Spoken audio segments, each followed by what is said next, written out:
Fidèles internautes, bonsoir et ravi de vous retrouver dans ce 20h sur Gabon News. À la une de l'actualité de ce mardi, ce ouf de soulagement pour les détenus libérés, leurs amis et leurs familles.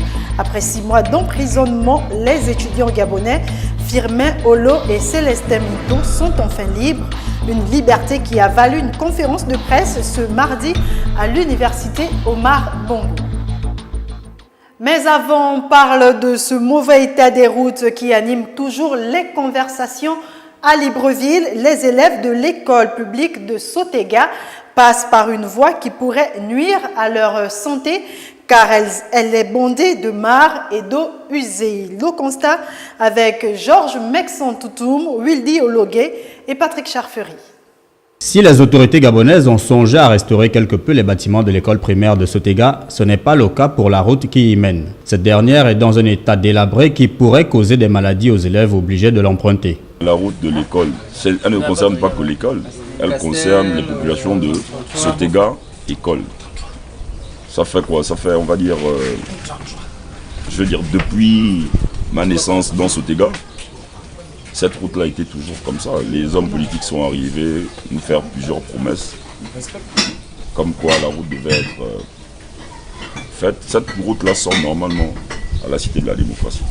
Et franchement, si l'État gabonais était plus ou moins intelligent, ils auraient sorti cette route-là parce que ça désenclaverait l'échangeur de Nzanrion, simplement.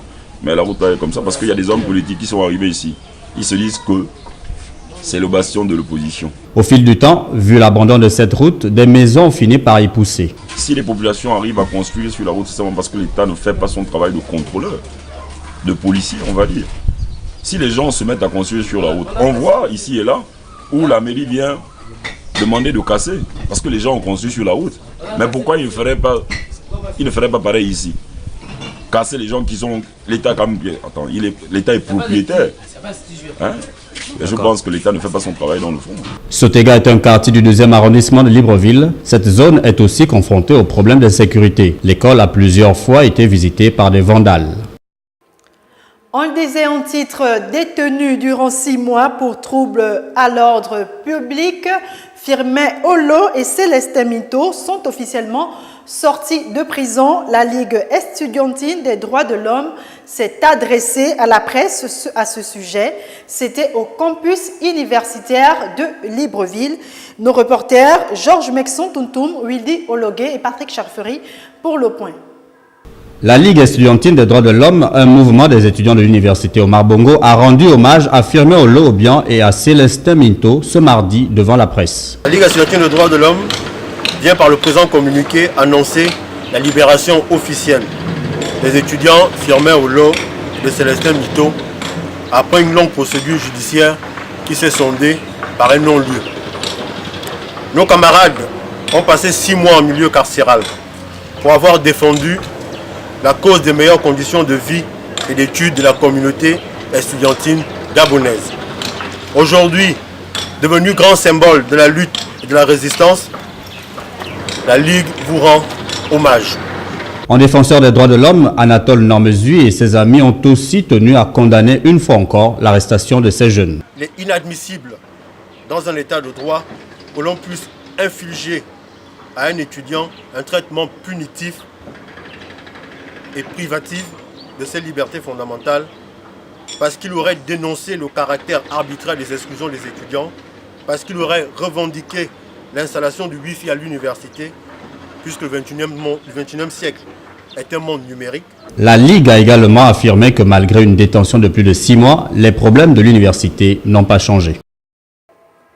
Autre volet de l'actualité à présent, la cellule d'appui à l'ordonnateur national a lancé et présenté officiellement son site le vendredi écoulé à Libreville. Le nouveau site a pour but de présenter l'histoire de la coopération entre l'Union européenne et le Gabon, les projets réalisés et ceux en cours de réalisation dans le cadre de cette même coopération. Le point avec Marcel Tsonga sur les images de Justin Bitegui. Comment rendre plus visibles les actions menées par le gouvernement pour améliorer le quotidien des Gabonais? C'est à cette question que vient de répondre le lancement et présentation officielle du site de la cellule d'appui de l'ordonnateur national. La mise en place de ce portail Internet contribuera à rendre plus visibles les actions menées par le gouvernement pour améliorer le quotidien des Gabonais à travers des projets inscrits dans les programmes financés par le Fonds européen de développement. Malgré ces avancées significatives, il nous faut reconnaître que les actions du gouvernement sont parfois mal appréhendées par nos compatriotes en raison d'un déficit de communication.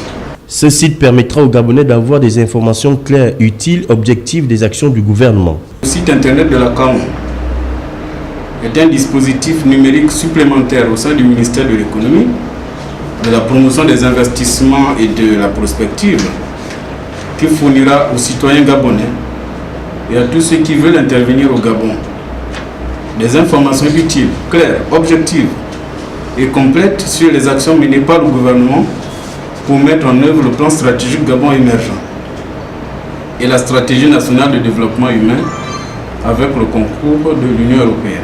En présence des responsables du ministère de l'économie, de la promotion des investissements et de la prospective de l'Union européenne, Henri Koulbina a présenté avec brio le nouveau site de la cellule d'appui à l'ordonnateur national. Et pour finir, une note politique, le 2e arrondissement connaît désormais son équipe représentant le Centre des libéraux réformateurs, un comité qui a été mis en place le week-end écoulé par le vice-président de cette formation.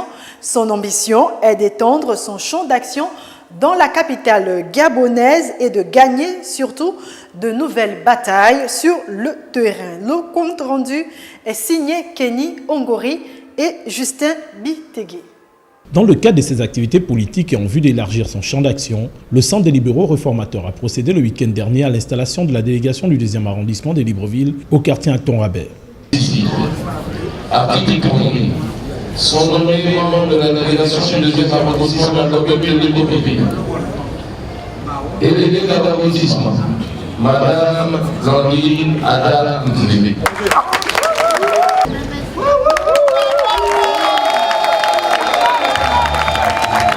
Installation terminée, les nouveaux promus ont tenu à exprimer leur satisfaction suite au choix porté sur leur personne pour conduire la destinée du parti dans cet arrondissement. Monsieur le vice-président, chers camarades, l'occasion est si belle et si heureuse que dès ce moment, notre silence est rompu. Il est vraiment rompu. Le vice-président du Centre des libéraux réformateurs, dans son adresse, est revenu sur le comportement de certains concitoyens et s'appuie sur Dieu pour amener chacun une meilleure conscience. Chers camarades, de plus en plus, il est triste et regrettable de constater que le Gabonais devient insensé, rebelle, égaré, esclave d'une foule de convoitises et de plaisirs, vivant dans la malice et l'envie. Dieu exige un comportement droit. Échange de présents entre les deux parties et attribué au vice-président du CELER par les sages de cette contrée, faisant de lui un fils digne de cet arrondissement. Alexandre Désiré Tapoyo a renvoyé ses poulains au travail afin d'apporter sous peu des résultats palpables et étendre le champ d'action de cette formation dans la capitale gabonaise. Voilà, c'était le journal de la rédaction. Merci pour votre attention. L'information se poursuit bien sûr sur notre site www.gabonnews.com. Bonne fin de soirée à tous et à demain 20h.